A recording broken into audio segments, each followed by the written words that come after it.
So, I just watched The Lost City with Sandra Bullock and Channing Tatum, and I like it. I thought this movie was pretty funny, pretty enjoyable. It's a good time. It's a good hang. I think a lot of people like it, and then once you leave the theater, you kind of forget about it.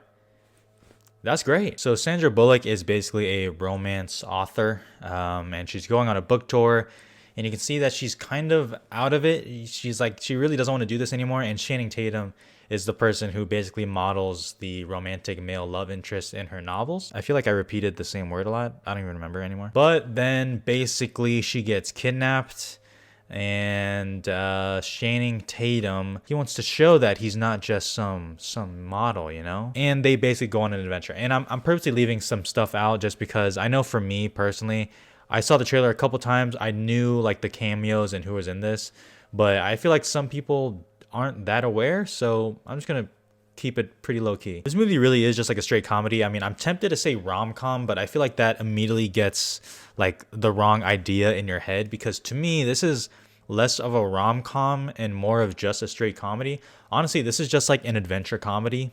Like, that's just to me like clearly what it is, even though I know some people will throw that there is the romance element, which 100% there is, but hopefully you guys know what the hell I'm talking about. Honestly, I don't really know what to say about this movie because you kind of already know what to expect. Like I said, it is a comedy. They go on an adventure. It's very funny. It's pretty light. It's a good time, and then it's done. And you're like, okay, great. The chemistry between Sandra Bullock and Channing Tatum is pretty good. Honestly, Channing Tatum has, this is like he's coming back now, It feels like he was gone a while and he's coming back. This Channing Tatum is what I prefer. I like the 21 Jump Street Channing Tatum, and now I like the Lost City Channing Tatum.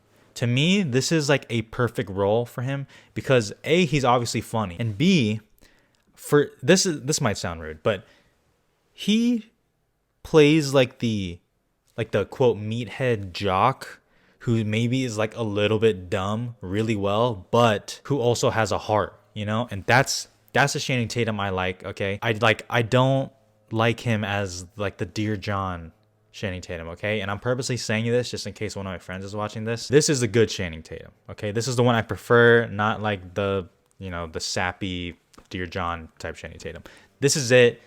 He's great. Sandra Bullock seems like she's having a good time. Sandra Bullock is like in an interesting part of her career right now, and then it's coming out that she kind of wants to take a break from acting and spend time with her family. Honestly, this seems like just like a good chill time for her, so congrats. Now, I know I was saying I'm trying not to say that much, but honestly, I feel like you know it because they put it in the trailer. So Brad Pitt has a cameo appearance in this movie. He is fantastic. I first put on my letterbox, I said, for your consideration, Brad Pitt, Best Supporting Actor. I deleted it later just because I'm a fucking coward. But honestly, like, he's not that I'm being like serious with that, but I'm just saying like he was so much fun in this movie. Like when he comes in, he's just like fucking insane.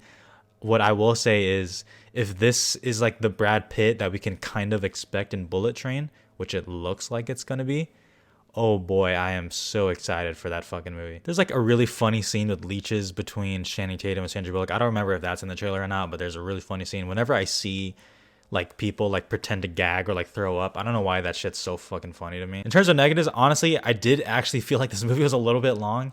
I think the movie is like an hour 52 minutes. I think it didn't need to be that. I could really feel the story like kind of stretching for no reason towards the end. If it kind of wrapped up a little bit faster, I think this movie would have been even better in my mind. Like honestly, and I once again, I do hate saying this movie's too long and blah blah blah. I don't like saying that, but genuinely, if this movie was like 10-20 minutes shorter, 15, like good shit. And honestly, that's really the main gripe with it, is that I mean, honestly, like the highs of this movie isn't like that high, it's once again like it's a solid good time.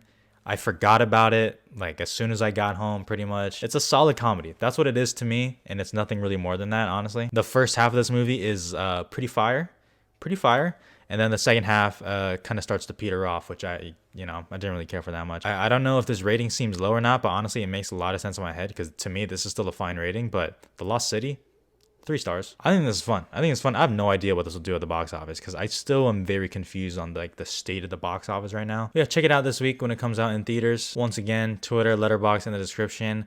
The Oscars are coming. We have to be ready. But yeah, final Oscar petition is coming soon. Oh boy.